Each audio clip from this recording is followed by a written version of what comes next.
All right, bro, let's jump into it. Steven Pinker's Rationality, what it is, why it seems scarce, why it matters, published in 2021. Check out the description of this video for the previous um, reading and then also for the next reading. Okay, we are on page 55, um, chapter Rationality and Irrationality. We've just read the poem about the sirens. All right, let's go. The technique is called Odyssean self-control, and it is more effective than the strenuous exertion of willpower, which is easily overmatched in the moment of temptation. I'm sorry, because he's just said in the Odysseus poem thing. If you wish to hear the sirens, your men must fasten you to your ship's mast by hand and foot, straight upright with tight ropes. So bound, you can enjoy the siren's song. During the precious interlude before the siren's song comes into earshot, our rational faculties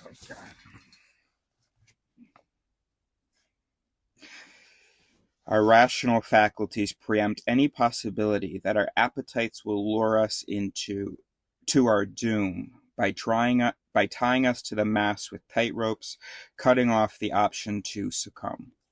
We shop when we are sated and pass by the chips and cakes that would be irresistible when we are hungry.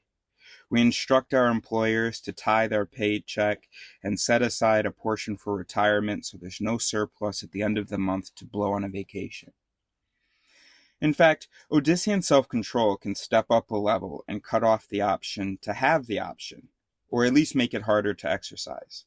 Suppose the thought of a full paycheck is so tempting that we can't bring ourselves to fill out the form that authorizes the monthly deduction.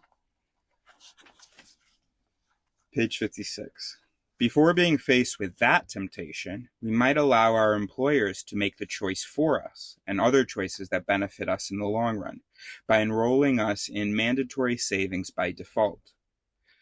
We would have to take steps to opt out of the plan rather than to opt in.